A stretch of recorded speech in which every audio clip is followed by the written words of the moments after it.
Welcome to the Waking Up Podcast. This is Sam Harris. Okay, it's been a week since the election. Happily, I won't be saying anything about it today.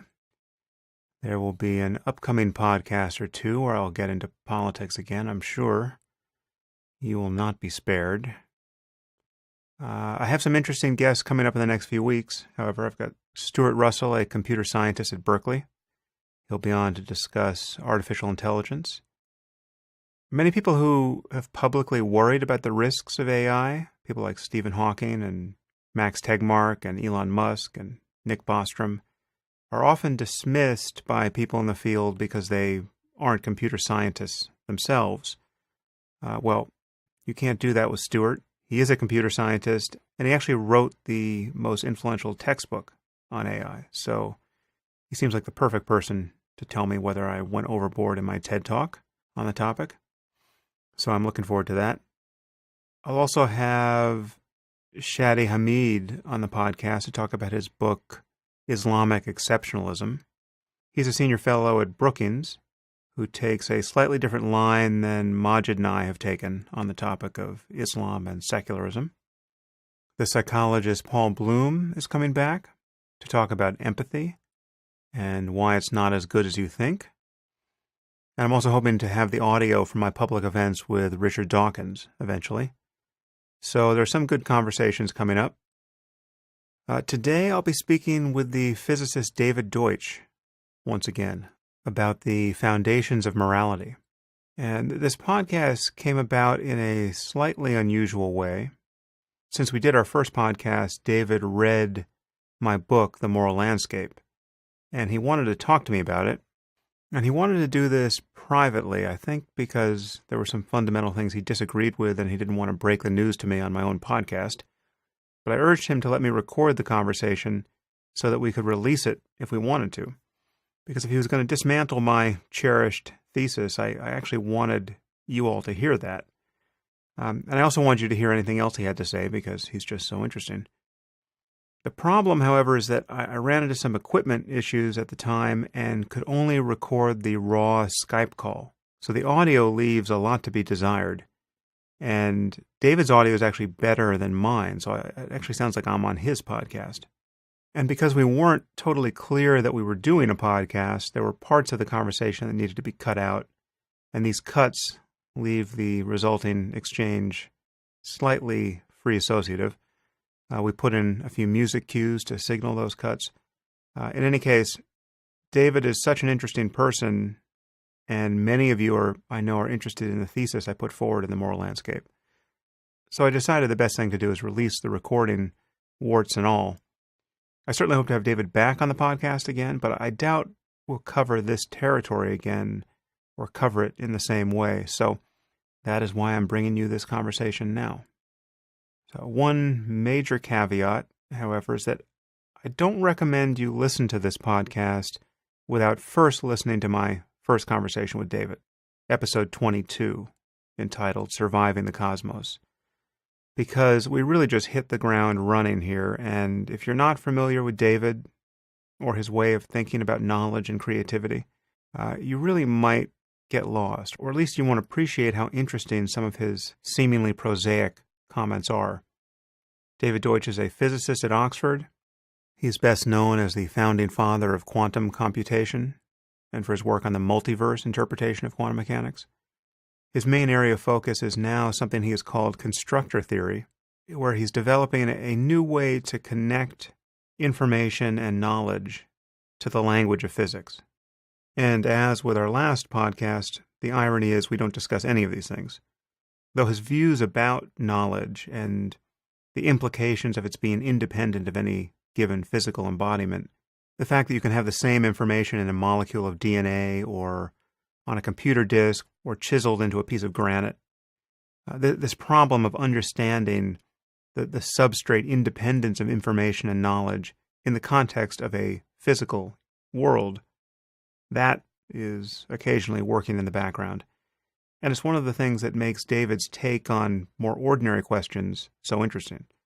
I mean, for instance, his view about something as pedestrian as why it's wrong to coerce people to do things connects directly to his view about what it means for knowledge to accumulate in the physical universe and the error-correcting mechanisms that allow it to accumulate. And if you're not familiar with the way David thinks, many of his statements will probably just blow by you without your realizing that something fairly revolutionary has just been said. So again, please listen to that first podcast if you haven't, and then maybe listen to it again. And you should read his book, The Beginning of Infinity, if you want to get more deeply into his ideas. And now I bring you David Deutsch. Knowledge is basically critical. So this is actually the connection with what I want to say about your book, that the foundational idea of knowledge, that traditionally the idea of knowledge has been that we build it up. We build it up, either from nothing like Descartes, or from the senses, or from God, or what have you, or from our genes. And thinking consists of building brick upon brick, and from our senses, of course. But Popper's view, and which of science, which I want to extend to all thinking and all ideas, is that our knowledge isn't like that. It consists of a great slew of not very consistent ideas, and thinking consists of wandering about in this slew, trying to make consistent the ideas that seem to be worst offenders of being inconsistent with each other by modifying them. And we modify them just by conjecture. We guess that something might cure the various inconsistencies we see. And if it does, then we move to that. And to get to your book, I'm interested to see what you think of this take on your book. We're so coming from the same place in some respects, and so coming from opposite, incompatible places in other respects, that it's hard to even express to each other what we mean exactly. And we've just I think the reason, correct me if I'm wrong, or if I'm seeing this entirely the wrong way, I think the reason you developed a theory of morality and took the trouble to write this book about it is not an intellectual reason. Or at least not primarily intellectual. It's not that you wanted to tweak the best existing theories and improve them, or to contradict some prevalent erroneous theories, because there are a lot of true and false theories out there, and usually we don't write about them. Life is too short. So I think the reason you wrote this particular book and developed this particular theory is, as I said, is not intellectual. It's for a particular purpose in the world, namely to defend civilization, you might say, in grandiose terms. To defend it against, it's not really too much hyperbole to say it's an existential danger or two existential dangers. One is moral relativism, and the other is religious dogmatism. Yes, that's very fair, and imputations of grandiosity are also fair, because I feel like what I was doing in that book is attempting to draw a line in the sand to defend the claim that the most important questions in human life, and the questions that are by definition the most important questions, the questions that where the greatest swings in value are to be found, that answers to those questions exist whether or not we can ever get them in hand, and certainly better and worse answers exist, and that it's possible to be right and wrong, or more right and more wrong about those questions. And so, yes, it's very much I wanted to carve out the intellectual space where we could unabashedly defend the intuition that moral truths exist, and that that morality is not completely different. Morality and values altogether, claims about right and wrong and good and evil, are not on some completely different footing from the rest of the truth claims and Yes. claims to fact that we want to make about the universe. Okay, well, so I agree that there's an existential danger. So I wasn't using the word grandiose pejoratively. I think there is that danger, and those whether they're the biggest dangers, I'm not entirely sure, but they are existential dangers, which is bad enough.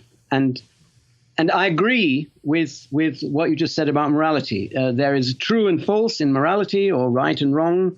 They are objective.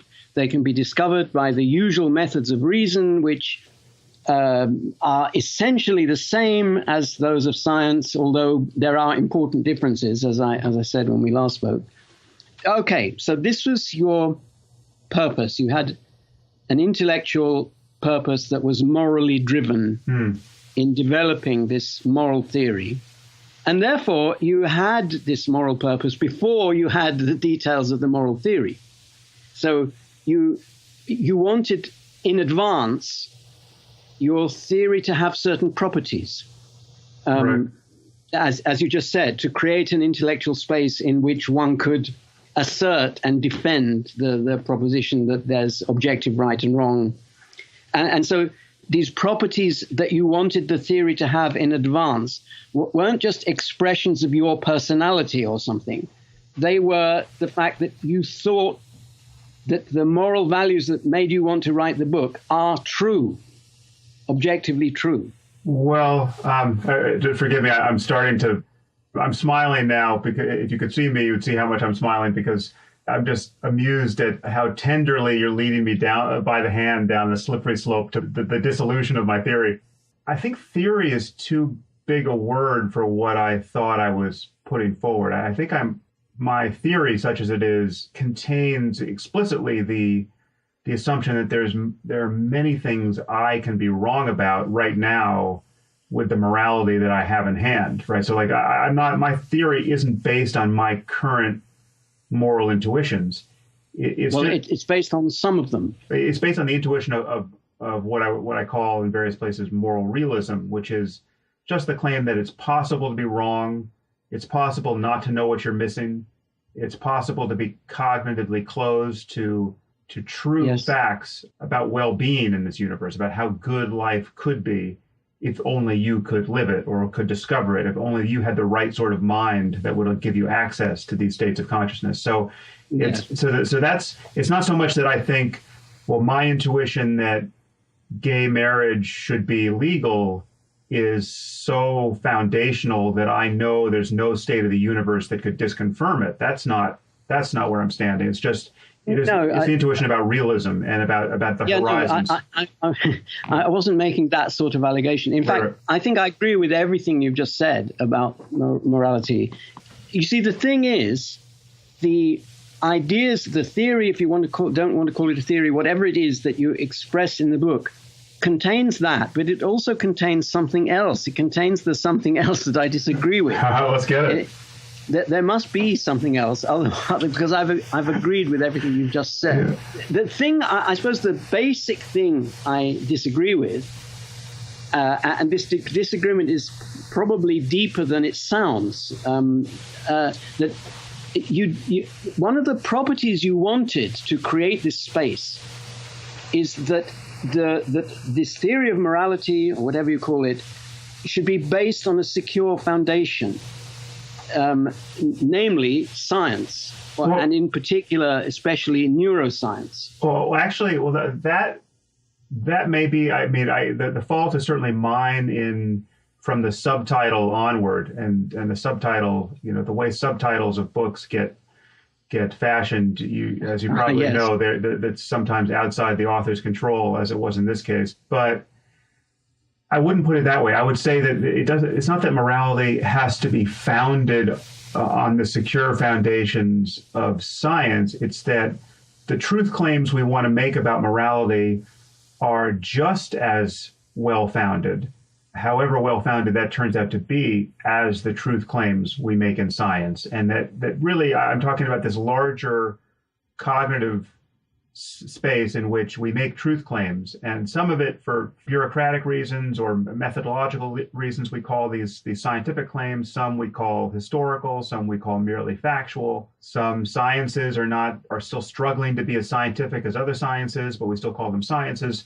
But there is just this the claims about subjectivity, and in particular about well-being and what influences it. And those claims, I think, are true whether or not we can, or true or false, whether or not we can ever get the data in hand at any moment in history. And I just want to say, I mean, the example I may have used this last time with you, but the example I often use is there is a fact of the matter about what John F. Kennedy was thinking the moment before he got shot. And yes, we won't know what he was thinking. We don't actually know what it was like to be him. And in fact, we know there's no way we could get access to the data at this point. And yet there's an infinite number of things we could say about that we would know were wrong. I mean, I know he wasn't thinking about string theory. I know he wasn't, yes, I know he wasn't, reiterating the largest prime number that we discovered a year after he died, again and again in his mind. And you can go on like that till the end of time, knowing what his state of consciousness excluded. And that's as factual a claim as we ever make in science. And so what I was trying to argue is that morality, rightly considered, is a space of truth claims that is on all fours with all the other kinds of truth claims we make, differences of methodology aside. Yeah, well, there are two ways that something can be objective. And I think you're in favor of one of them and I'm in favor of the other. That is, things can be objective in the sense that their truths about them just are truths about the other thing. Like, for example, chemistry, the truths of chemistry just are truths about physics. And that maybe wasn't obvious when chemistry started, but it is obvious now that some of the truths are emergent truths, but still, in principle, every law of chemistry, everything you can say about chemical reactions and so on, they are all statements about physics. And chemistry then is objective because physics is objective. Then there's a different way of being objective, the way in which the integers exist objectively. They exist objectively not because, and again, in the history of this, there were different theories about the integers that took different positions about whether they're real and if they're real, in what sense they're real. I think that they are real in a separate sense from physics, that the truths about them are independent of the truths of physics, not that integers are objective because they are some aspects of physical objects, but they're objective because integers exist in some sense that is not the same as existing physically. And although they have an influence in truths about them are reflected in truths about physical objects, but they're not identified as them. If there's nothing we could discover about the laws of physics could possibly change the truth of theorems about prime numbers, and that is the kind of truth. That's the kind of independence that I think truths of morality have. Actually, David, can I interrupt you there and just explore this a little bit? Because I think I talk about this in the book at some point. I follow the philosopher John Searle here. I don't follow him in that many things, but he made a distinction between the ontological and the epistemological sense in which we can use this word objective. And I think that's a useful one that at least I've been pressing into service a fair amount. So if something's ontologically objective, it exists, quote, in the real world, whether or not anyone knows about it. It's independent of human minds. It is the kinds of facts you just described with, chemistry and physics. And we can imagine a universe without any conscious creatures, and those facts would still be the case, even though there's no one around to know them. And so that's ontological objectivity. And then there's epistemological objectivity, which is to say that there's the spirit in which we make various claims about facts of all kinds, which is to say that so to be objective in the epistemological sense, you're not being misled by your own confirmation bias or wishful thinking, or you're making honest claims about data and the consequences of logical arguments and all the rest. And what most people worry about with respect to objectivity versus subjectivity, well, I guess I should talk about the subjective side of those two things. So something can be ontologically subjective, which is to say it doesn't exist independent of human minds or conscious minds. It is a fact that is only a fact given the existence of minds. So when I'm talking about what JFK experienced the moment he got shot or prior to that moment, I'm making a claim about his subjectivity, but I can make that claim in the sense of it being epistemologically objective, which is to say it's not subjective epistemologically. I'm not being merely misled by my bias and my dogmatic commitments. I can objectively say about, that is epistemologically, about JFK's subjectivity that it was not characterized by him meditating on the truth of string theory at that moment. And so I'm more worried that the ontological difference between objective and subjective doesn't really interest me. It's useful for certain conversations and I think not useful for others. And I think in the case of morality, what we're talking about is how experience arises in this universe and what its character can be, and the extremes of happiness and suffering that conscious minds are susceptible to, and what are the material and social and every other kind of requirements to influence those experiences. And so part of that conversation takes us into the classically objective world of, in our case, talking about neurotransmitters and neurons and economic systems and quote objective reality at every scale that in any given instance may not actually require a human mind to be talked about.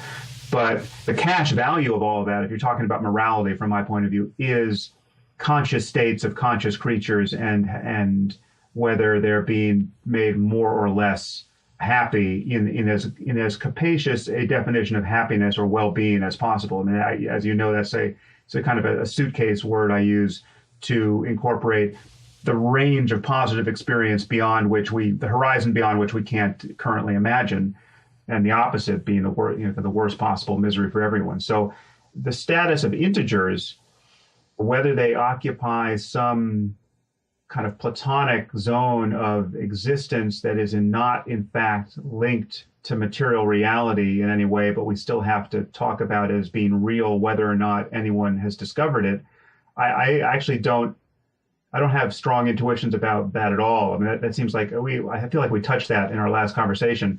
And I think you could probably argue that one way or the other, but to bring it back to what you were just saying, I guess there's the physical reality, which is often called objective ontologically, of chemistry and physics.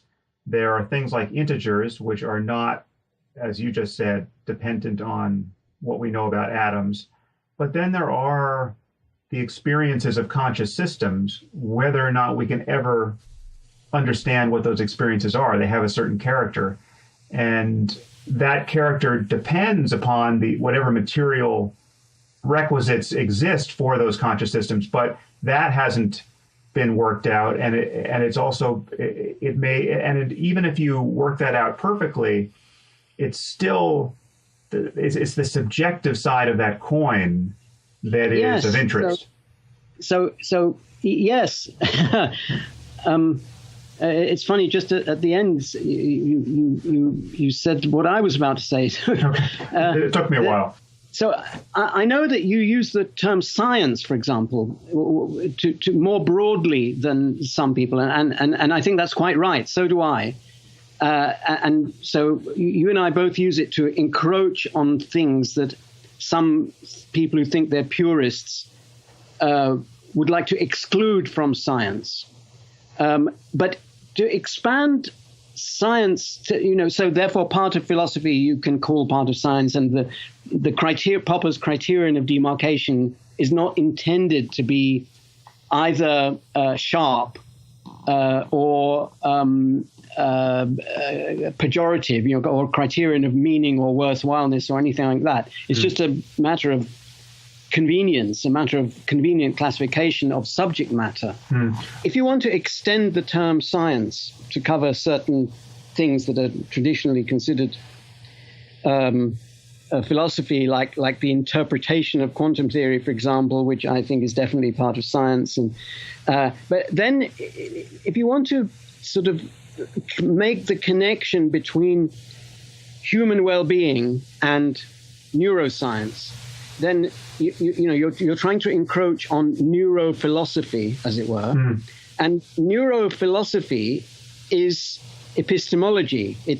And the thing, but once you've extended it to neurophilosophy and into epistemology, you run into a deep fact about the physical world, which is that epistemology is substrate independent. Once knowledge or feelings or consciousness or any kind of information or computation is instantiated in a universal device, then the laws it obeys are completely independent of the physics and of the neurology, and every kind of physical attribute of the device falls away, and you can talk about the properties of those things as abstract things. Or not, perhaps abstract is the wrong word, because they're perfectly objective. It's just that they're not atoms. Right. They're not neurons.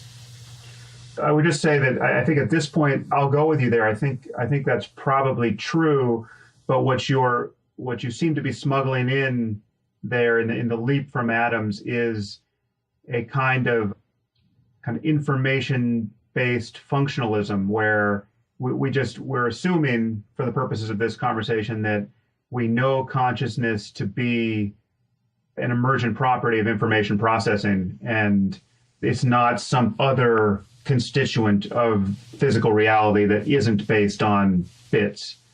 But if we assume that it is, if it is just something that computers, non-biological computers, can one day have, then I'm with you.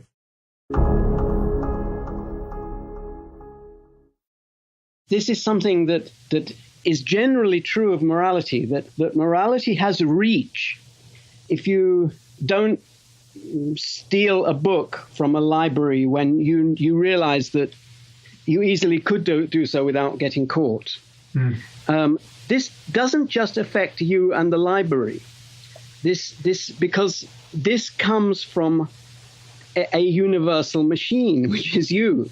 This machine has universal theories, or theories which try to be universal theories, or are universal in some domain or other. And when you commit the crime, for instance, you're changing the facts. You're changing something that you can't change back.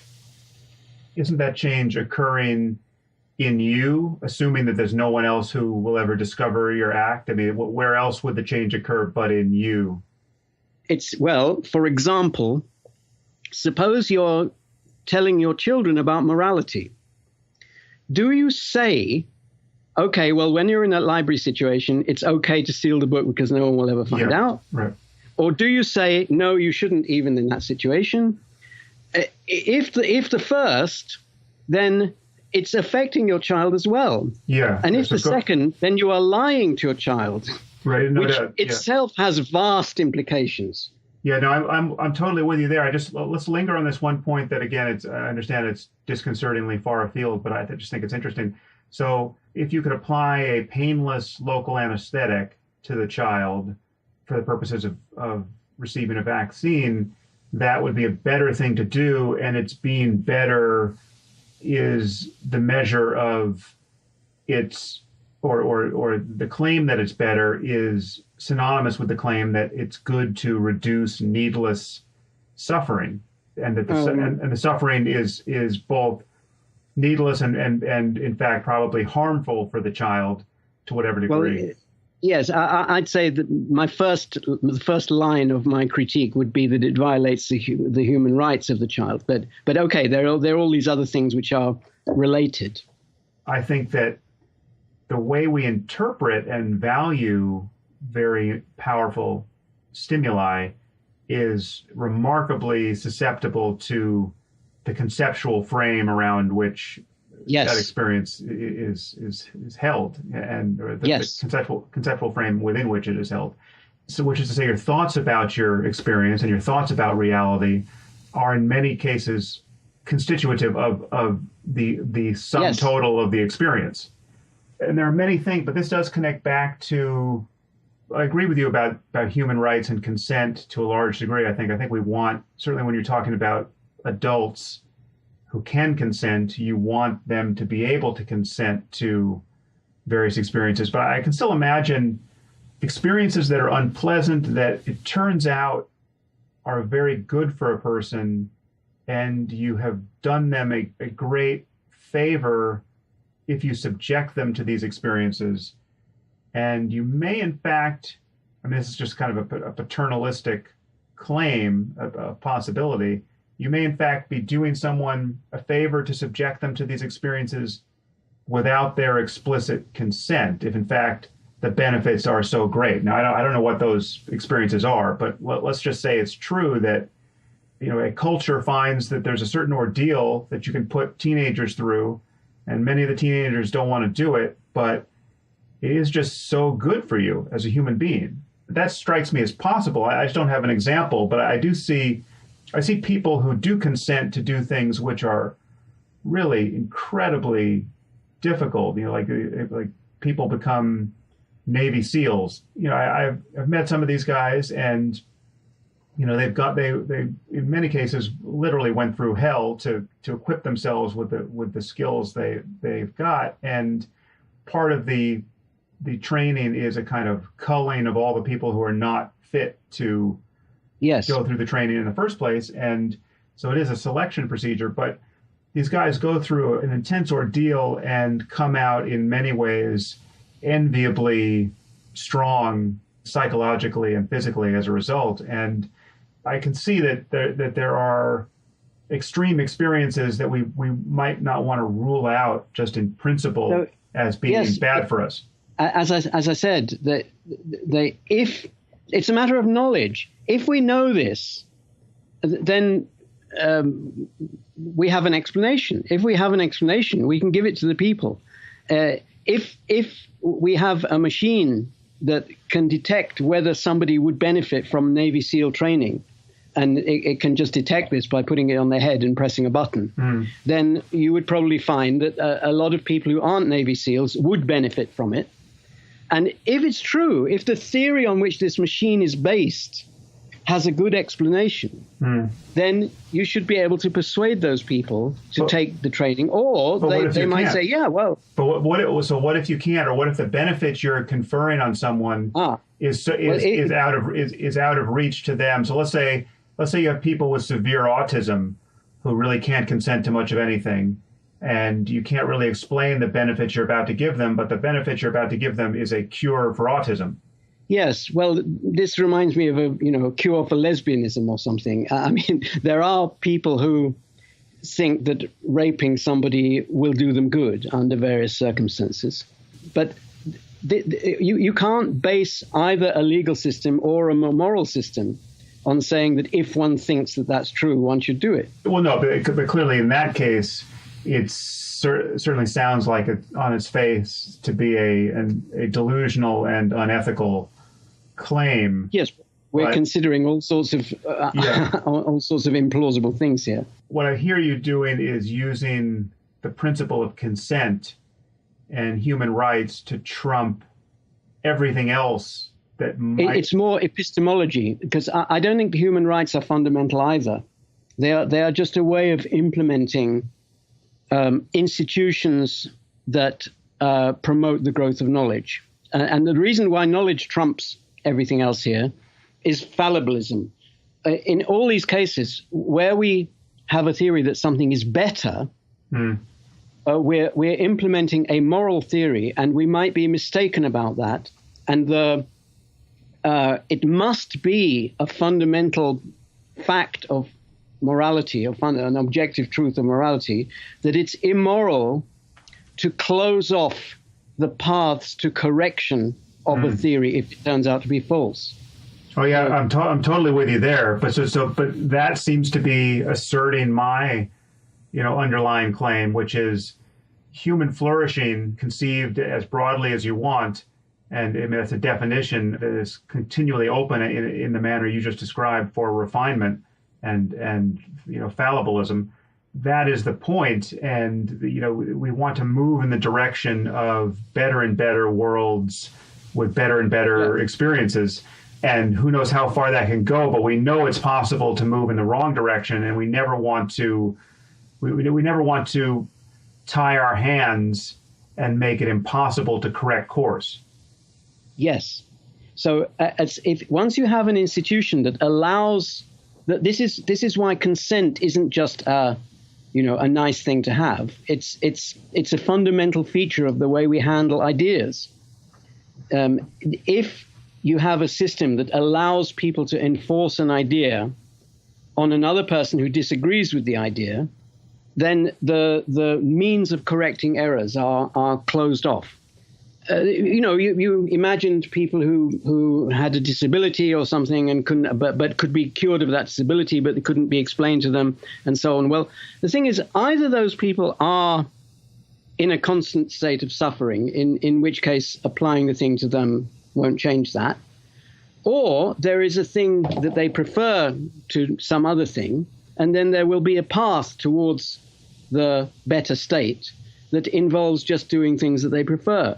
Like if it involves an injection, then it might involve either an anesthetic or getting into a certain mood in which an injection doesn't matter. Let me give you an example. Again, I want to get back to these core issues, but all of this is just, I find too interesting. I think this is an example that I mentioned somewhere in the moral landscape, but I'm not sure. The Nobel laureate in economics, Danny Kahneman, did some research. I think he was just associated with this research. I don't think he was the main author on this paper, but they did some fascinating research on people receiving colonoscopies. And this was at a point where there was no twilight anesthesia associated with colonoscopy. So people really had to suffer the full ordeal. And they discovered they were trying to figure out what accounted for the subjective measures of suffering associated with this procedure, and also what would positively influence the compliance of patients to come back and get another one on schedule 5 years later or 10 years later or whatever it was. So they found that this confirmed, I don't know if this was the first instance, but there's something in psychology called the peak end rule, which is your judgment about the character of an experience is largely determined by the peak intensity of the experience, whether that was good or bad, and what the character of the experience was at the end of the episode. So those are the real levers you can pull to influence whether someone thought they had a good time or a bad time. And to test this, they gave, the control group, they gave these ordinary colonoscopies and, took the appliance out at the first moment where the procedure was over.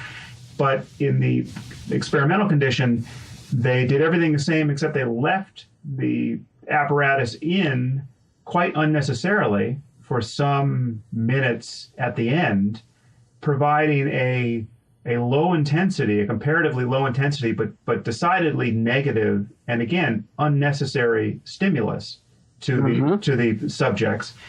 And the result was that their impression of how much they had suffered was significantly reduced, and their willingness to come back and get a potentially life-saving colonoscopy in the future was increased. So a greater percentage of them showed up in 5 years for their next colonoscopy. And so this was by any real measure, this was a good thing to have done to these people, except what in fact it was, if you just take the window of time around the procedure, it was prolonging an unpleasant experience without any medical necessity, right? And yeah, I just want you to. There's got to be a way of telling them that you're doing this and it's still working. Presumably, but what if in fact it's true that the placebo effect is ruined if you tell someone that might be what's happening to them, or that you've done this thing, it's not medically necessary, but we're going to leave this tube in for a few minutes because you're going to feel better about it afterwards. What if that actually cancels the effect? Again, the universe hasn't got it in for us. It doesn't like us at all. It doesn't care about us, but it hasn't got it in for us. If what you just said is the case, then you could, for example, there'll be a way of getting around it. For example, you could say to them, you could say to the patient, look, there is a way of reducing the amount of perceived suffering of this procedure, but it involves placebo. But it won't work if we tell you what the placebo is. So, do you give us permission to use this placebo? And of course, the patient will say yes. But what and if that doesn't work, there'll be some other way. But is that really consent? Because what if we'll run the alternate experiment? What if we pose it like that to people, and then 99% say sure, sign me up, but we have another condition where we're just doing research on compliance, and we tell them exactly what the placebo is. In this case, we're going to leave the tube in you for 5 minutes, not doing anything, and you're going to for those full 5 minutes, those will be 5 minutes where you would have been saying, when's this going to be over already? And you could have been off the table and driving home, but now you're still on the table with this tube in you. But that's the placebo. Let's say the people who sign up for that drops down to 17%. So now we know that there's all these people in the first condition who are only consenting because you have masked what the placebo is. And so, in fact, they're not really consenting to the thing you're doing. I think that's still consent, rather like, if you don't have to be a doctor and know exactly what the heart surgeon is going to do to your heart in order to validly consent to heart surgery. And it's the same with the placebo. If you're told that it won't work if you know what the placebo is, but there will be one, then you're consenting. And the 1% who still say no,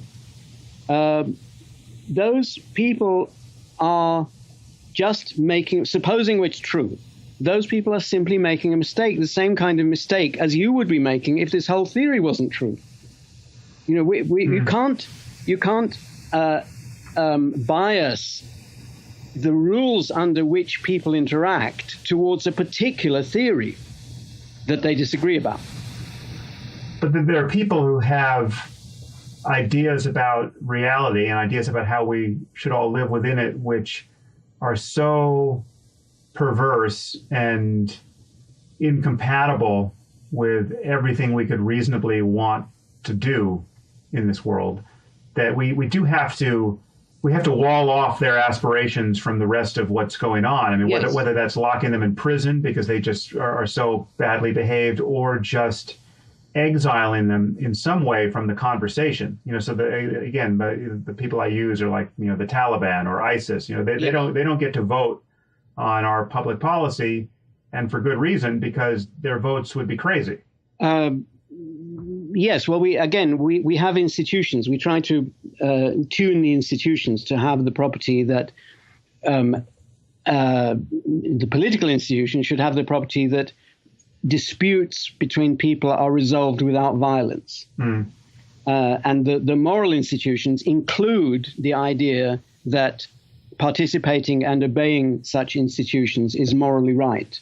And also in interpersonal relationships that don't involve the law, we want a bit better than that. We want interpersonal relationships not only to resolve disputes without violence, but we want them to resolve disputes without any kind of coercion, an institution that institutionalizes coercion about something is ipso facto irrational. Now, I'm not saying that I know of institutions that achieve this perfectly. I'm saying that this is a criterion any more than I do in the political case. I'm saying that that's the criterion by which institutions should be judged, by how well they are, how good they are at resolving disputes between people without violence, without coercion. But there are people who are not rational actors who occasionally have to be coerced, right? Yeah. Sometime in the future, we'll know of ways. We already have ways of getting along which involve far less coercion, like that, as Steven Pinker has pointed out, than what was needed to stabilize society, 100 years ago, 200 years ago. And I expect this to continue. And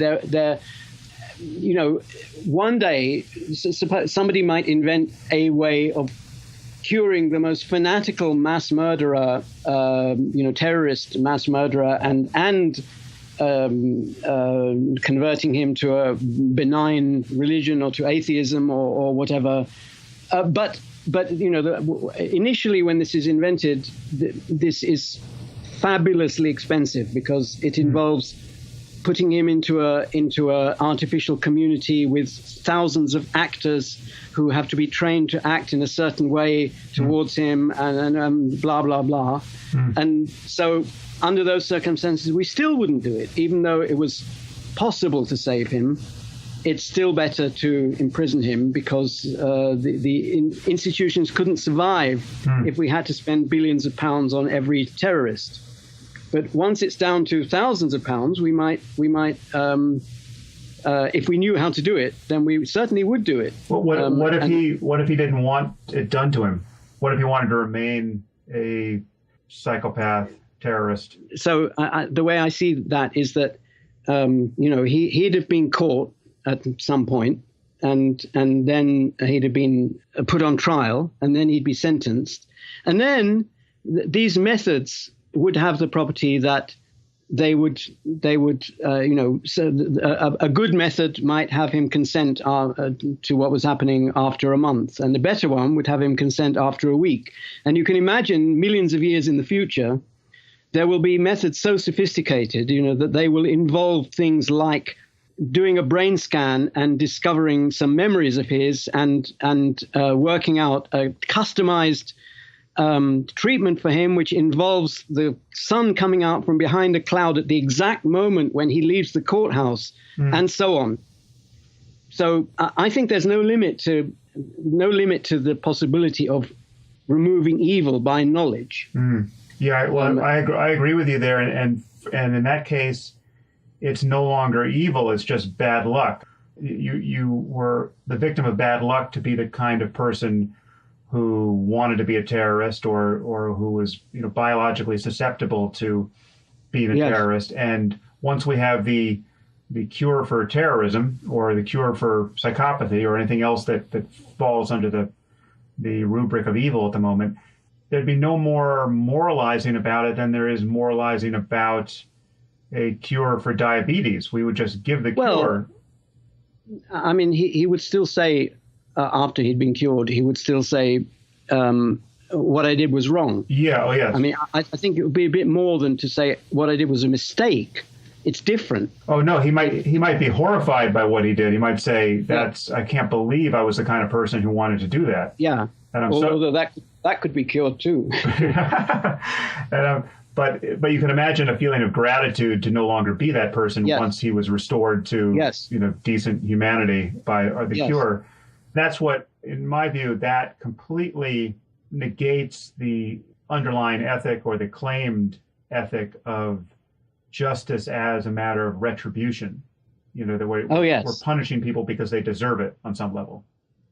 I agree. It's just a matter of operating the institution, which is the best institution we have for achieving this absolutely vital purpose. One thought experiment that may expose something of interest or not, and then I want to just ask you what you think we actually disagree about, because I think I might have lost sight of it. There's one more important thing I want to say about your book, but okay, carry on. Yes. Well, I guess so that imagine that this future of completed science of the mind, where we not only understand the brain basis or the computational basis of every possible experience, but we can intervene as completely as we would want. So I now have this machine that I can put on your head, and we can dial in any possible conscious state. It's just this perfect experience machine. Well, wait, we'll always have limited knowledge, and therefore the only states we'll be able to download are the ones with knowledge that we already know. The vast majority of possible states will always be the infinite majority will always be unknown. Can't we use this device to plumb experiences that have yet to be characterized? Well, there are exponentially many of them. Right. So we can't, because we won't know all of them. No, I'm not claiming that there's a finite number of experiences and we'll know all of them, but there is the experience of knowing tomorrow's scientific discovery, which we will never be able to download into somebody until tomorrow. Right. I would exclude all experiences of that type. I'm talking about conscious states. I mean, let's just say we've recorded.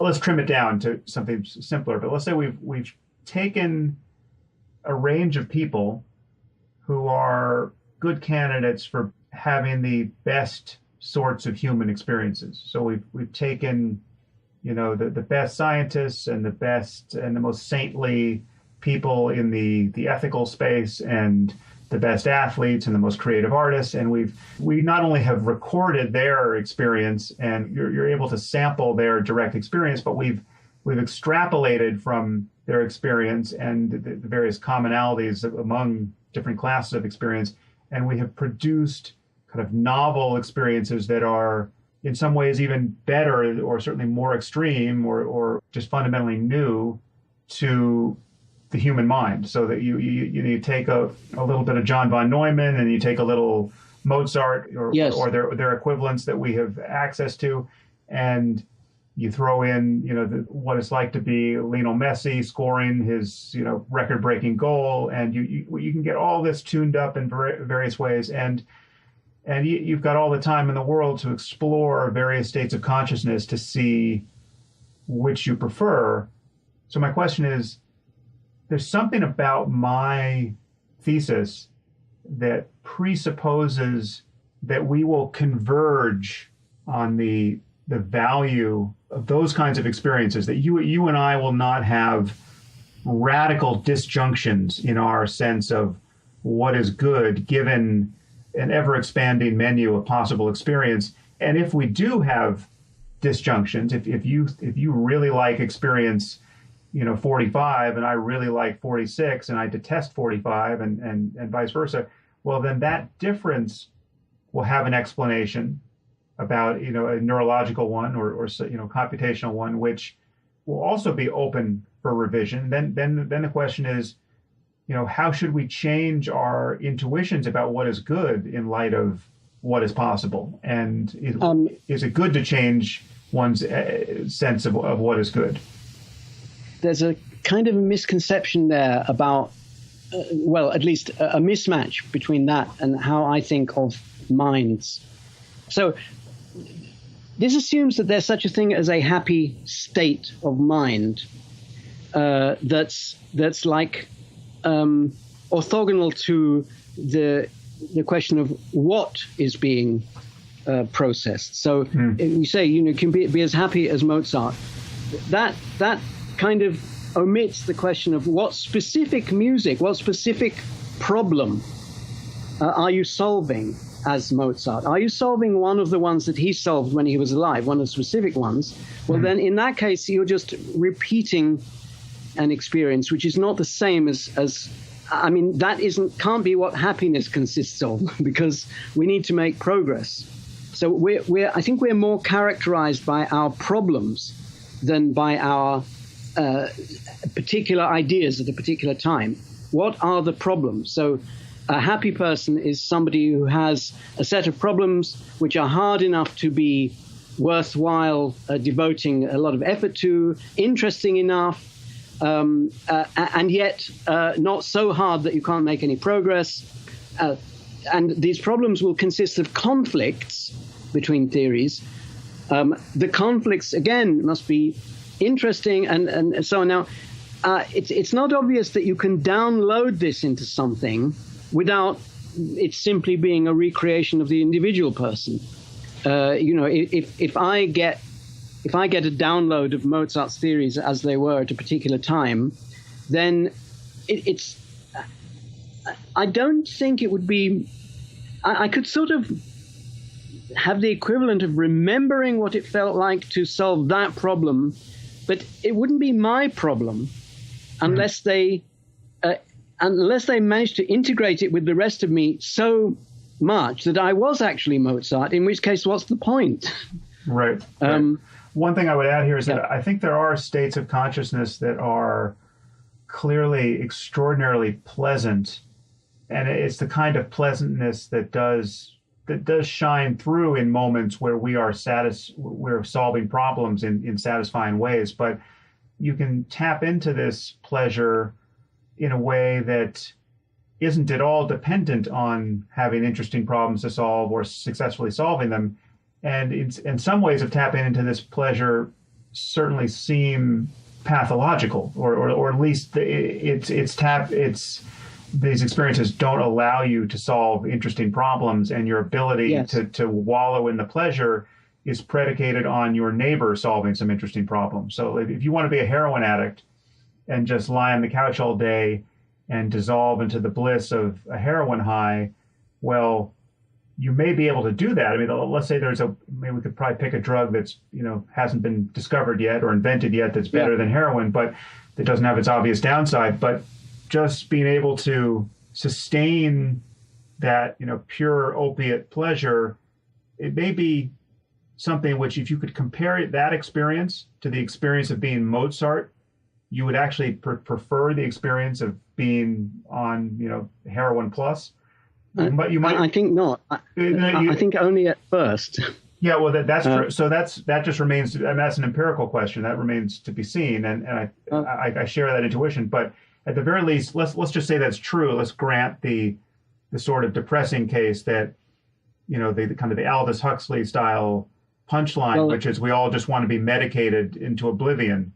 And that's what we would in fact prefer if we could get our hands on the right drug. I think we can't. I think this is a myth that people can be trained to interpret heroin as so. Pleasure isn't joy, and people can be trained by our culture and by their circumstances. For instance, if they haven't experienced much joy, to interpret pleasure as joy. But it doesn't fulfill the same function in the mind, and it's particularly insidious because when you first experience it, it might well be joy because then you're investigating a new experience and a new way of being and new sensations and so on, and that is interesting and therefore can be joy. But once you're doing this every day and it's your way of life, then it gives you nothing. And if you nevertheless interpret that nothing as being good, then, that's like being dead. It's not a human state of mind. And I think in reality, the vast majority of actual heroin addicts stop of their own accord because they're bored with it. The problem you've just described, though, the difference between mere pleasure and joy is obviously a problem that we could overcome with yet more knowledge. So more knowledge would allow us to bridge that, and you could create this kind of perfect oblivion that included joy. I don't think so, because now you're assuming that there's kind of a joy receiving center in the brain which receives messages from the creating something center, but if you could stimulate the former center artificially, then that would just. But I don't think it can possibly be like that. I think the only way you can create joy artificially is by downloading some state of a person who is experiencing joy, and then you would be that person. But haven't you ever had so?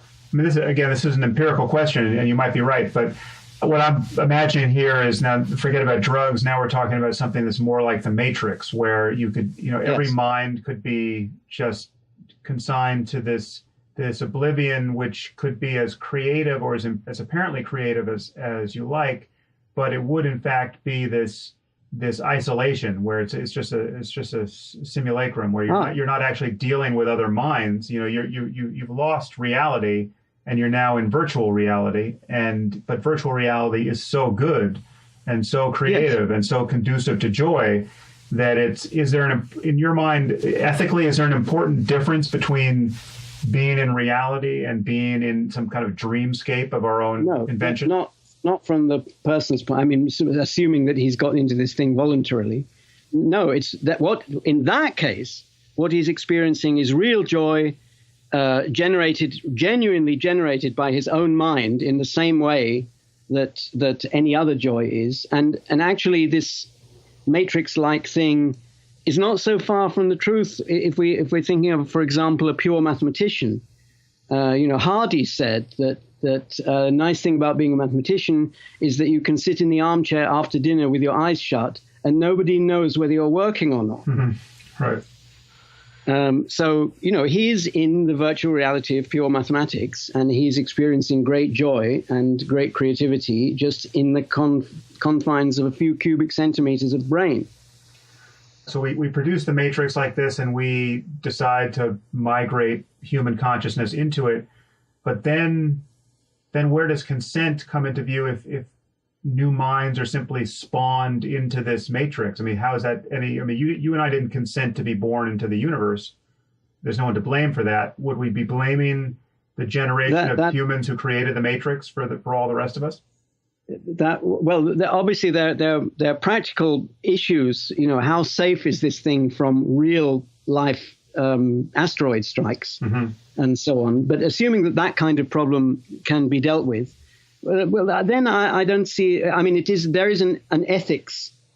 I use the word ethics slightly. You say ethics and morality almost interchangeably.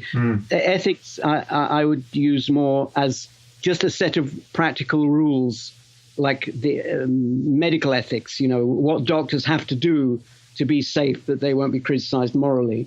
There would have to be an ethics of creating people in the virtual reality. If there was a phenomenon of people sometimes wanting to get out, then there would have to be a path out. That I think that's just a practical problem. There's no deep morality there. But you don't have a strong bias. So, for instance, at least the Matrix, I'm imagining all the people you'd be dealing with wouldn't be real people. I mean, it'd be like a dream. So everyone would be in a dream of their own that would allow for a kind of maximum creativity, but you're not actually in relationship with anything other than. So there wouldn't be genuine collaboration on any problem because the other people wouldn't be creative. Right. So you might notice this after a while, and this might be, but some people like it that way. It is definitely true that people collaborating can create better and faster than the sum of them individually. But that's only a general rule.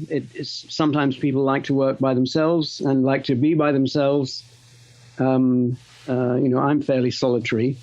And so long as they're free to do otherwise. So I think in this Matrix where there was only one person, one real person, were zombies.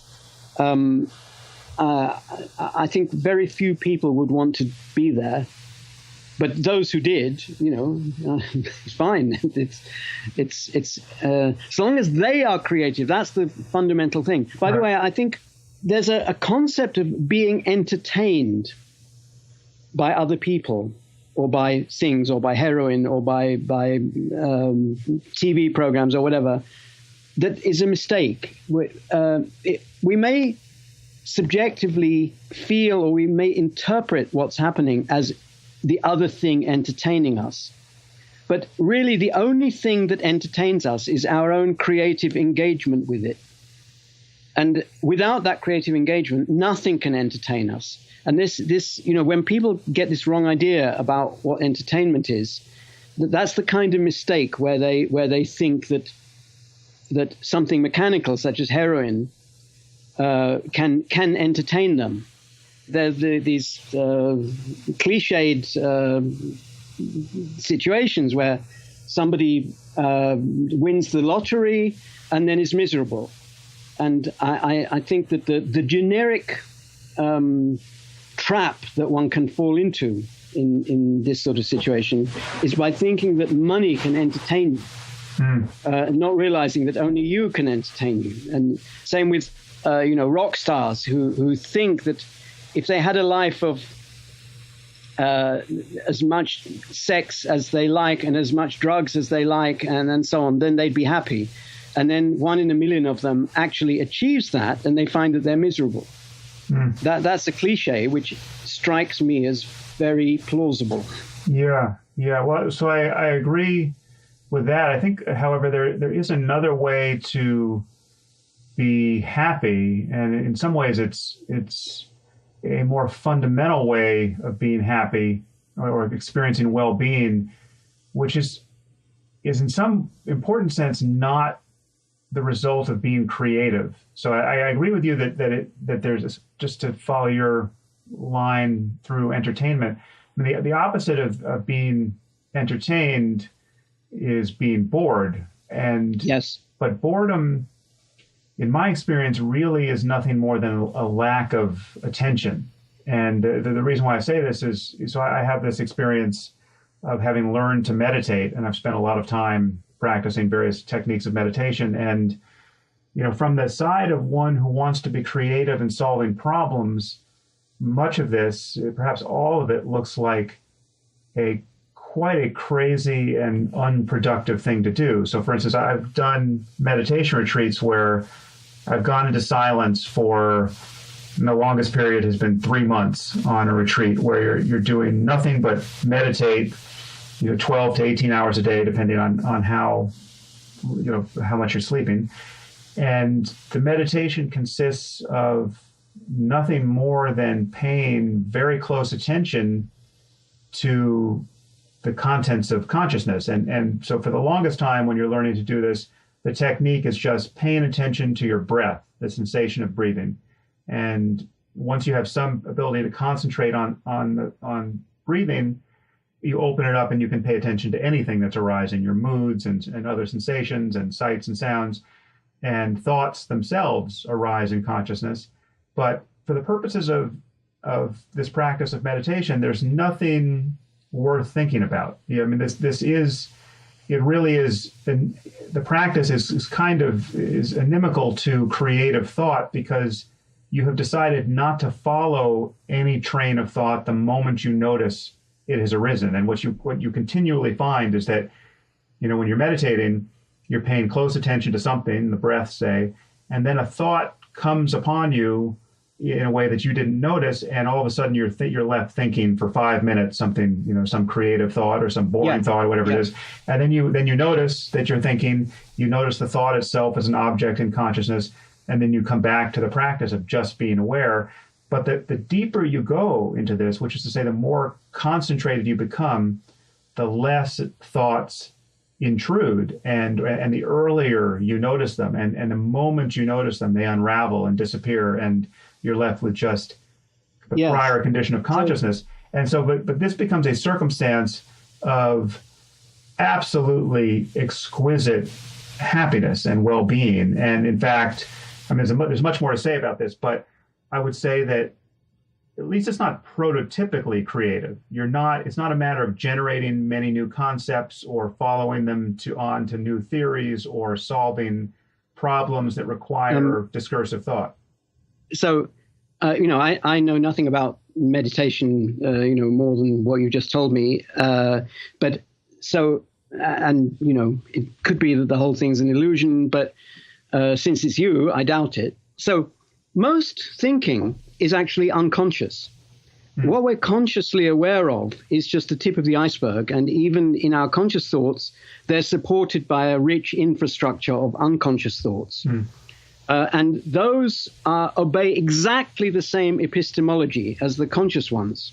So they can be creative, they can be uncreative, they can be irrational, they can be rational, they can make progress or not, and it depends on the same conditions. Conditions which either promote or inhibit the growth of knowledge in various ways. So assuming that at the end of this process you're a better person, that is, your mind is a better mind, that means that betterness has been created by something. And if you're not consciously aware of the process, then it's been created by your unconscious mind. And it could be that under certain circumstances, deliberately preventing your conscious mind from doing anything clears some obstacles to creativity in your unconscious mind. Obstacles are themselves ideas. And it could be that there are, in fact, the unconscious mind almost certainly goes wrong more often than the conscious one. So this could be simply a way of enhancing creativity after all. Well, actually, I would just say nothing really turns on this, but it's definitely true that it is. And one of the, this is viewed as an obstacle from the side of meditation, but it's, if you want to be creative, you can view it from either side, but when one is trying to meditate and do nothing but that, it's a very common experience to find that you have more and more creative thoughts. Well, if you're a novelist, you'll have the best ideas you've ever had for dialogue you should write or stories you should write, and suppressing all this or letting go of all this in the interest of staying on retreat can become very difficult to do. And I've actually had retreats where I failed to do it, where I'm intending to do nothing but meditate, but I have some idea for something to write or something to think more about that I just convinces me that I should not let go of it, and it completely derailed the retreat. That is something that happens, but I would just say that the value of the experience is not merely that it equips you to be more creative in the future. The value is that there's a fundamental insight here about the nature of well-being itself and the nature of suffering and just the mechanics of human suffering, which there's a riddle to be solved here, which can be solved, which allows you to be more creative in the future, allows you to be happier in the future, allows you to suffer less in the future, and then all of that's what's important. But in the moment too, it also tastes. It is the experience you want to have in that moment. It's like, if it's true that it's your unconscious mind being creative, then that's exactly what you'd expect. You'd expect an unconscious well-being to permeate up, and you become aware of it, which previously hadn't been happening because something in your conscious mind was preventing it. The way it seems to me is more that you're ceasing to do something that you're deeply conditioned to do and become helplessly doing all the time in other states of consciousness, which is negatively creative, which is to say it's creative of neurosis and fear and anxiety. Yes. And all the rest. Yes. So you cease to do that. Yeah, creative, yes. Now, well, I feel like we haven't totally nailed what we might disagree about, because I'm just feeling an ocean of agreement. Just as a last thing, let me just say that the overview of your book, I think your book achieves its purpose, and it is a very timely and important purpose. And if I have a criticism of the sort of fundamental logic of it, I can't even say that I'm sure that if it had been written to conform to what I'm about to say, it would have achieved its purpose better. So I don't know whether it would or not. But as a matter of truth, so I want to take the same attitude towards moral theories as Popper does towards scientific theories, and therefore regard all the theories about morality which claim to give it a foundation as being mistaken, but all of them have more or less value, some of them much less, and some of them much more, regarded not as ideas about morality, but as critiques. So I think that, say, for example, so there are lots of different suggestions for the foundation, like, Kant's categorical imperative and utilitarianism and rules is fairness and the will of God, and human flourishing. So all those are proposals for foundations of morality. But if you regard them instead as critiques, then I think they're all quite valuable. And human flourishing could be interpreted as a sort of as an improvement on what went before, as a critique. So you can say, for example, with utilitarianism, they were able to say, if what we're supposed to do, what morality consists of, is going to church every Sunday, what purpose does this serve? And if it doesn't serve any purpose, it's up to the person who advocates it to make the case. It's prima facie critique of something that it doesn't have a purpose, and so therefore it puts the onus on the religious morality person to explain why, although usually if something doesn't have a purpose, we can reject it. In this case, we should not reject it. Then he could say, well, because God said so.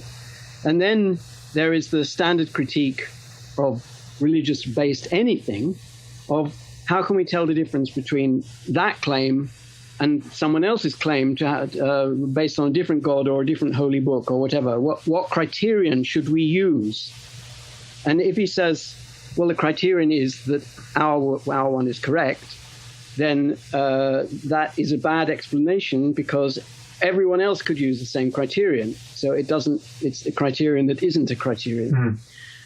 So I think human flourishing is a similar, but utilitarianism, regarded as a fundamental theory, is rubbish.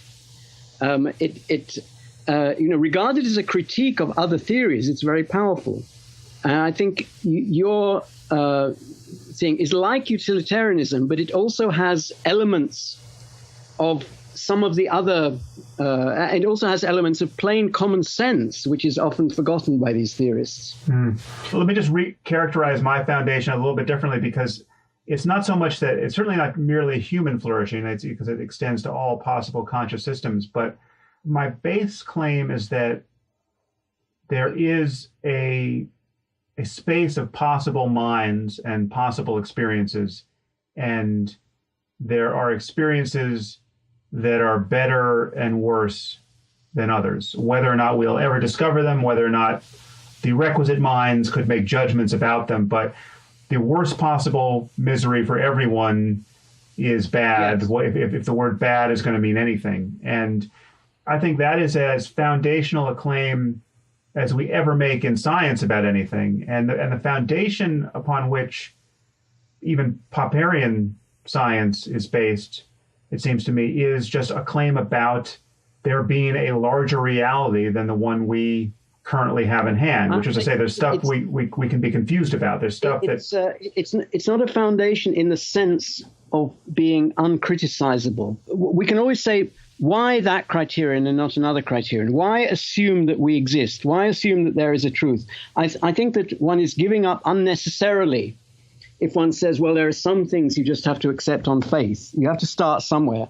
I don't think you have to start somewhere, and I think all claims to start somewhere are fallacies. Can't you start with consciousness? Because for me, consciousness as defined, that there's something that is like to be what you are in this moment, which is to say, you don't know if this might be a dream, you might be a brain in a vat, you might be confused about everything, but the fact that there's a starting point. The fact that there's consciousness doesn't get us anywhere. You have a certain substantive conception of what it is to be conscious, and as we've discovered in this conversation, different people can have different conceptions. For example, I prefer to think of the mind as a dynamic thing that's constantly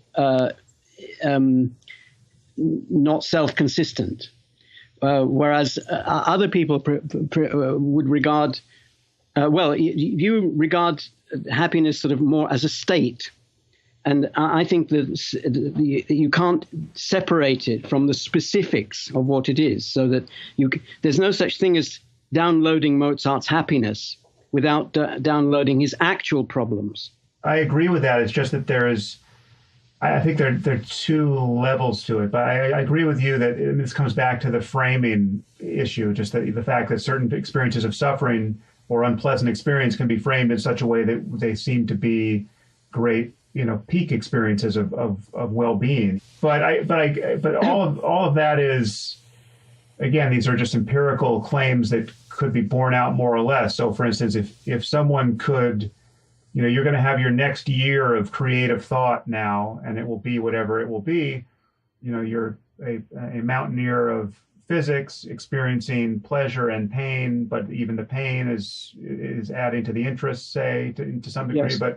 But some pains aren't. Let's say we could add something to your tea every morning, which would make you just a little bit happier in the conventional sense throughout all of that creativity and theorizing. And let's just say there's an optimal way to dial it so that it's just a fact about you that it could be twice as pleasant as you're tending to have it, and you'll be just as creative, right? So I think we should do that, but I don't think it would add. I don't think the flourishing meter would register this, even though we should do it, which I suppose is an argument against your theory.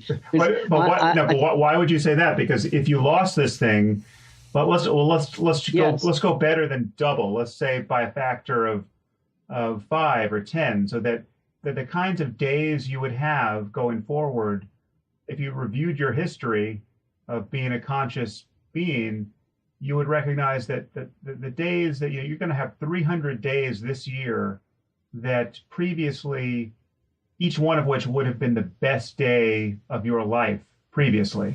And you're still going to be as creative. Nothing will be lost in terms of, you getting things done. You're saying that the flourishing meter wouldn't register that? Yes. I mean, I've slightly lost track of exactly what you're putting in my tea here. It's good tea. If it's either it's going to be a mindless thing, in which case, as I say, it is worth doing. So we are accustomed to levels of physical comfort that would have been inconceivable even, 50 years ago or 100 years. People like, say, Newton or Mozart lived lives of incredible awkwardness and uncomfortableness, and that it was never really warm in the winter, and it was never really cool in the summer, and the bath was never the right temperature, and the food never tasted quite right, and they were constantly in danger of various kinds, and their clothes itched, and I could go on forever and ever, and yet they were happy. It was possible to be happy under those circumstances. It's definitely worth the change, and if only for the fact that the change itself is a creative and beneficial thing. But once you've done the change, once you've had it once and for all, I don't think you're any happier for having had that comfort. I think the only thing that actually makes you happy is actually creating. But it's understandable coming from you, but it seems like a narrow definition of happiness that a scientist and an artist could easily sign on to, but many people who can still register differences in their happiness, changes in their well-being, would not really recognize. So, for instance, what has happened when you're going along, you're very happy, you're as fulfilled as you've ever been, but then your wife dies or your child dies, and now you're not as happy for obvious reasons, but those reasons aren't best summarized by a sudden lack of creativity on your part. I think they are. I think that the reason why you're unhappy is that your previous methods of making progress in thinking were tied to these people who have died. And you can't just instantly replace what you would have got from them by something else. But then what do you mean by progress? Because this is, and I just said progress. I caught your accent. Right. What do you mean by progress? Well, remember, I'm not snobbish about what kinds of knowledge count as knowledge. All kinds of any kind of state of mind which one regards as preferable to another state of mind can't be reached without creativity, and reaching it is kind of what happiness is. So somebody who isn't interested in science and isn't interested in art or any of the things usually regarded as progress or creativity might still be thinking about something. All it takes is for them to be a better person in regard to X after the thought than before.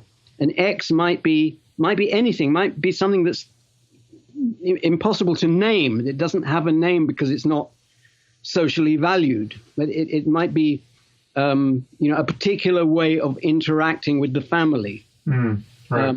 But they would have to be improving it. They would have to be, if they think back, they would think, yes, I could have done it better, and now I am doing it better. And even if that's, enacting Jewish rituals, anything like that, you can get anything that you can get into and improve at by your own standard takes creativity, and that's what it takes. And lots of people don't do even that, and I think they're in a bad way, even if they are saying that they're not. Right.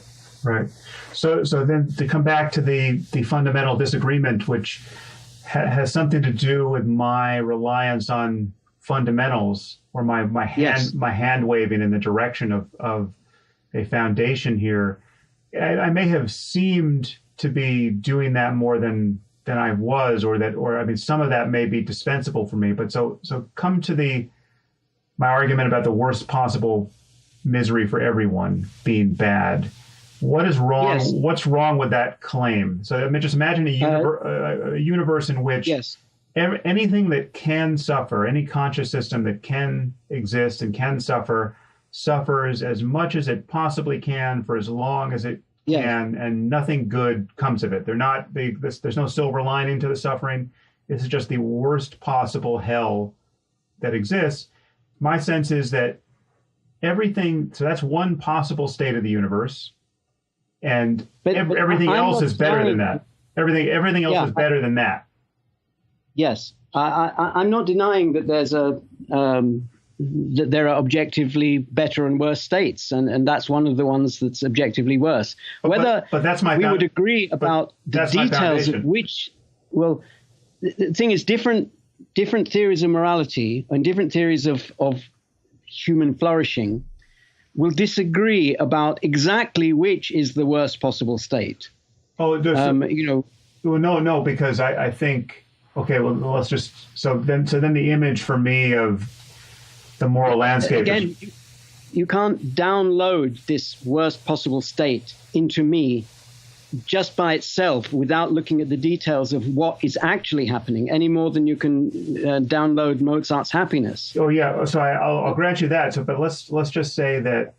So we have a universe of a finite number of beings. We'll talk about the worst possible misery for everyone at time t, which is obviously defined by who everyone consists of. So there's whatever beings are here, and each is as miserable as he or she or it can possibly be, given the sort of being it is, and given its entanglement with all other beings. So we just make this as bad as it can be. There may be some vagaries here where, if you make something really, really bad for one being, things get a little bit better for another being, given how they're entangled with each other. No, never mind that. Never mind that. Yeah. Let's just make it, if there's not one worst possible, there are a finite number of worst possible states for all these beings to be in. Yeah. And if we change that, if we start making life better for them, altogether, or even just some of them, that's moving in a direction that we will call good. And there is no other way to so what I'm claiming here is that any theory you have about goodness has to entail moving away from that worst possible misery for everyone. If it's going to be Kant's categorical imperative, if it's going to be deontology, if it's going to be religion, if it's going to be consequentialism, if it's going to be virtue ethics, it's going to be something that has yet to be invented, it has to recognize that movement, that navigation in this space of possible experiences away from the worst possible misery for everyone is what is in fact the cash value of goodness. Yeah, though once you're more than a millimeter away from this worst possible state, there are lots of ways of getting better, and some of them are better than others. Mm. And a lot of, once you get as far away from that as we are, many things affect what people think is right and wrong, good, or what people think is flourishing. And the worst possible state, if it could exist, I'm not sure that it can, but if it could exist, if it's unique, or if there's some equally bad ones, which everyone would agree were equally bad and the worst, they have the property that you can move away from it without creativity, because you can simply download any other state into those people's brains.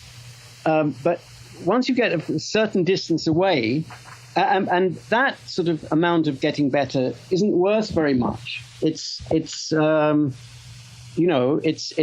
saying, okay, you're cured. You're cured of cancer. Now you're happy, and the person isn't, because they weren't happy before, and now they're back in the state that they were in, or you let someone out of prison, and they go back to their old life, and the fact that it's all better than the worst possible one doesn't actually resolve disagreements about what is worse or better. But then that's why my metaphor of the moral landscape seems relevant to me here, because I acknowledge that there are peaks and valleys here which we may disagree about, and it may in fact both be right. So, for instance, there could be an equivalent peak some distance from where we are, where beings just like ourselves could live very different lives that would strike us as morally perverse. And in that case, there's an even better peak, which is better than either. Exactly. So, and we'll never discover it because we are unlucky, or we just don't have the right minds to discover it. You'd have to change our minds, change our brains, augment them. Since we're general purpose, I don't think that's possible. You'd have to augment. You'd have to give us more memory and more processing speed and all the rest. Yeah, we already do that routinely. Right. So, but in any case, it's just a contingent fact of the history of the cosmos that Homo sapiens will not explore this one peak that could be explored with the right technology. And it is better. It's better in every rational way we could talk about better and worse than what we've got. We'll just find an even better one and bypass that one. Right. But and so this could continually recede. So like some peaks will never arrive at the peak, right? Yes. Or what will seem to be a peak will recede based on more computational power given to us. Yes. Well, I think that the real fact is that whenever we make a great discovery, it creates more problems. Mm. So the same is true of morality. We get better, and then we find that getting better itself creates more problems. Right, but they're not problem. They're more refined problems. You're trying to figure out whether you should be a vegetarian, not whether you can rape all of your captives. Well, there's also, we've abolished war, and therefore we find self-defense more difficult. Right. But those are kind of local wrinkles based on just how many of us are still barbarians, or how bad our institutions are at that's creating order to our world. I mean, we are still apes. Yeah, all problems are parochial, but I think the fact that that improvements create new problems is a universal fact, and it'll always be true. So a peak will only look like a peak when we're approaching it. When we're at it, we'll see lots of problems there. Right, but you can imagine how ethereal and high class these problems could become, right? I mean, imagine from our perspective, yeah. Yeah, but even from the perspective of, I mean, because certainly you've been in some state of high creativity and high pleasure and very low, physical complication, where if that could just endure for the longest time, the kinds of problems you would be noticing are the fun problems of which is more beautiful, A or B, as opposed to, I can't get the cockroaches out of my kitchen and it's driving me crazy. I don't know. I mean, I think I'm agnostic on that one. For example, will there always be existential problems? I don't know. I don't know why there should be a limit on the size of mistake we can make. Well, that is a problem. Yeah. So I think there always is a way we can improve, but we may not take that way. But by your own description, we tend to successfully automate the solutions to these problems in a way that doesn't require any more work. So that you don't have to reinvent clothing. You just buy a new jacket when you need one, and the problem is solved. Yeah, but in a few billion years' time, we'll have an existential problem that we have to get out of the solar system, or because the sun is going to become a red giant. Right. And who knows what kinds of moral problems will be raised by it. Presumably not the problem of who gets to leave, because by that time we'll have very powerful machinery. But, I don't know. Maybe by that time there are whole classes of severity that will not be known anymore. But as I said, I don't see why that should be. How can there be a limit on the size of mistake we can make? That would seem to be an engine for producing truth, which can't exist without creativity. So I don't know. May that be our biggest problem. Yeah. How to think about that now? How to escape a red giant in time? Yeah. It'll take me re-listening to this to see where and to what degree I've lost the thread of our disagreement. But I'm not sure. I think my summary of our disagreement, insofar as I understand it, is that you are allergic to the concept of there being a foundation to knowledge, moral or otherwise, and you follow Popper in this line. And I think I agree with you insofar as what you tend to mean by foundation, except I view this claim about reality exceeding our knowledge, which is to say reality exists whether we know about it or not, and this includes possible experiences. I feel like that's the only foundation I need to get the ball rolling in, and then I'm happy to have it roll in a Popperian sense of it being open-ended, kind of endlessly open-ended, and requiring continuous correction to our theories. And the way I've thought about it without really thinking about Popper, but I do think about morality as just a navigation problem, and just forget about the concept of moral truth or truth at all. We are conscious systems that are moving in a space of possible experience, and we will continually discover that some are better and some are worse. Some are more creative, some are less so. And we're not wrong to be wanting to move away from the worst possible misery for everyone and up some peak. We'll be changing our opinion of what constitutes better and worse, and we'll be doing that by the methods of reason. Right. Not, I think, predominantly. I think this is maybe an even more fundamental disagreement between us. I think not predominantly by the methods of science. I'm just looking at your book, and that you quote somebody or other as saying there couldn't be a science of the human condition, and you're very scathing about that. You describe that as faith in the intrinsic limits of reason. Right. But I think I mean, again, you use the word science in a slightly different way, but I have faith, if you like, in the non-existence of limits on reason. Right. But and the reason that there are limits on science is a very prosaic reason. It's not that there's an impenetrable barrier. It's just that prosaically you can't use theories to address issues that the theories aren't about. But you can form theories about the things that it is about, moral things. Mm-hmm. You can improve those by the methods of reason, and science is occasionally relevant.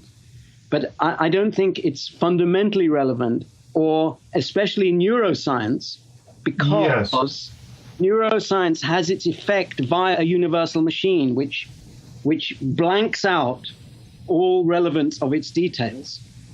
The fundamental thing there is that, yes, that is my being scathing about that point about there couldn't be a science of human nature is really, it is synonymous with the faith in reason that I share with you. And the fudge there is that I do have this more elastic definition of science. And because I just view things that don't, because the boundary between science and the rest of reason is not clear, and we'll continue to surmount it in surprising ways. So it's suddenly something that didn't at all seem open to science a moment ago is all of a sudden something that people in white coats are testing the veracity of. So, one example is, I think I use this in the book or somewhere, where the question of, is the Shroud of Turin really a relic of the historical Jesus or not? Well, that's a religious claim. It's a claim about history. It doesn't seem a claim about science at all. But then all of a sudden, someone invents the method of radiocarbon dating, and now it's a claim about chemistry or physics, depending on who's doing the experiment. And I just noticed that's continually happening and going to happen even more. And the direction, and it's unidirectional, right? It only goes toward science and never away. Science keeps capturing this ground and no longer and doesn't lose it, right? So the moment you have radiocarbon dating, and you're going to ask whether a piece of cloth came from a certain period in history, well, it's a scientific question today, and it's a scientific question tomorrow. I don't expect science at any point is going to say, actually, we're no longer in the radiocarbon dating business. Once we're all in the matrix, for example, if we decide to all migrate into a matrix and stay there, then all questions about what we should do next will not be scientific questions, apart from extending the machine or something. Right. Well, let's plant a flag there. That is a fascinating topic for a future conversation. Obviously, the question about where this is all headed technologically is not going away, and is only going to become more and more interesting. So some podcast hence, I think you and I can talk about that. But I don't know that there's no question at all that I could have written that book better than I did, because it's actually the bowdlerized version of my dissertation, and the reason why the neuroscience is in there is because there were two fMRI experiments at the center of that dissertation, which were connected to my thesis. But I totally take your point there, which is that the neuroscience is not central in principle or in practice to many of these questions, but in terms of understanding what well-being is at the level of human beings and their lives, questions about what is happening in the brain are potentially always relevant. And, we can ignore them when it's easier to talk about thoughts than it is to talk about neurotransmitters. Well, then that's fine. But then the conversation always can come back to the details of neuroscience, when relevant. Relevant when we're not talking about something on the universal level, like, for example, how exactly emotions are related to sensations. That's partly a matter of hardware. And how sensations are interpreted, especially visual ones. That's also partly a matter of hardware. And there are also surprising connections. So there are things that we can discover about the brain based on the rather crude techniques of neuroimaging as they currently exist, which can lead us to understand connections that we may have never noticed on the subjective side. I think one example I use in the book is, it's not the best example because you could have noticed this subjectively, although not that many people have, I think. But there was an experiment done on envy and Schadenfreude. So it's found that people tend to feel Schadenfreude for people whom they envy, right? So there's a connection. Like and I could be getting the details slightly wrong because it's been now years since I looked at that paper, but there was a neuroimaging experiment that showed a connection between feeling Schadenfreude for people. When you see someone trip on ice and you feel, this surge of happiness, you will tend to feel that more for people who you envy. So when you see the rich woman, bejeweled with her, Christmas shopping bags in both hands, slip on ice, you will feel a surge of Schadenfreude, which you might not have felt for a homeless person slipping on ice. And envy is somehow, so there's a relationship between Schadenfreude and envy. Let's just assume that's a fact about us psychologically, subjectively. The common neurological real estate that can be found in an experiment could help us to discover that about ourselves.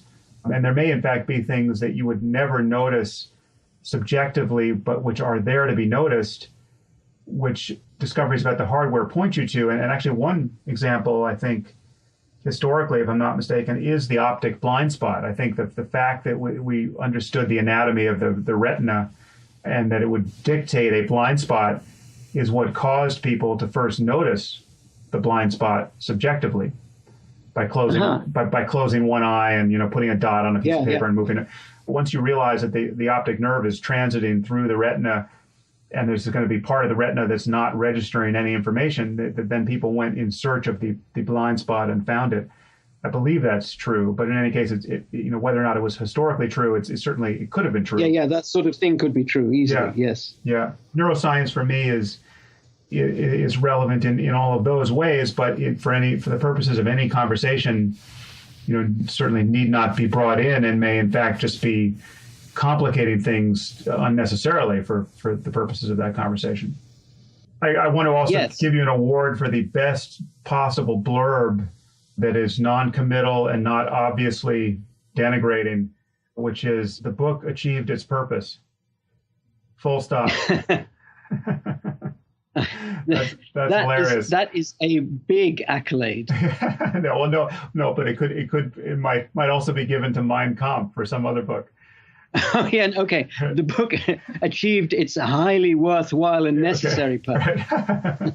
I like the book achieved its purpose. This reminds me, I know someone who works in Hollywood who's constantly in the experience of going to movie screenings and coming out of them just hoping not to run into the filmmaker because he hated the film and this person is a friend or a colleague and he doesn't know what to say and how to marshal his euphemism so as not to be totally dishonest but also not totally insulting.